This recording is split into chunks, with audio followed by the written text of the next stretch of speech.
guys, magti-trip tayo ngayon kasi pupuntahan natin sa school o susunduin natin sa school yung mga anak ko gamit sports car. Number one,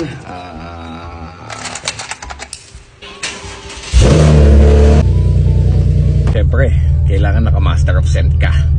Para siyempre, amoy bago lagi yung sasakyan natin, guys.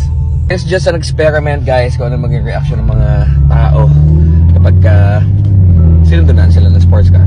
So she's here. Dito na siya.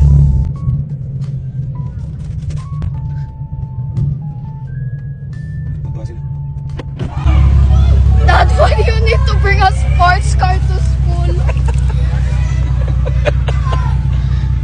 Look at them, baby.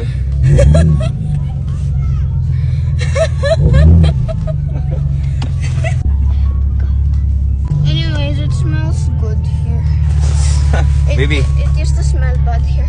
Baby, it's master of scent. Oh. Ito naman gagamitin natin mamaya para sa panganay ko. Magagalit yun. Muna natin yung 5,000 steps natin bago sunduin si ate. Bunso! Sa ate naman, paragi time. Si Bunso mang prank. Oh, sorry.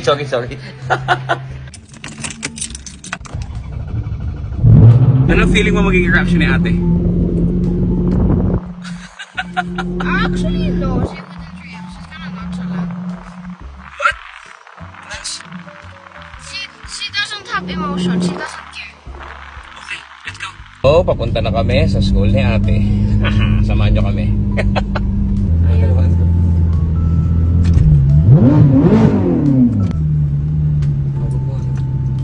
Ay, ko. Sige. Oh, then why did it? I did it. Rangi, wachiga, atashi wa shita, asage, asama, atashi wa shita. First of all, those are two different languages. Oops.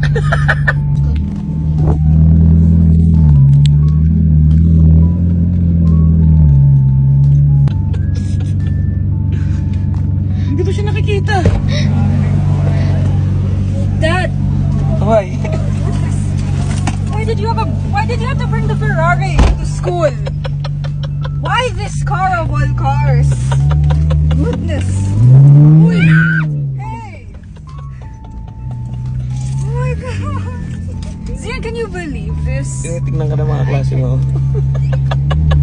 This is scary. Guys, my kids are complete. Nandito na si ate and si Bunso. And guys, it's just a social experiment, It's not an everyday thing. So, you don't ever think na, ito yung ganito ganyan. No. Nag-ano lang tayo. Nag-trip lang tayo today. Okay? And we out.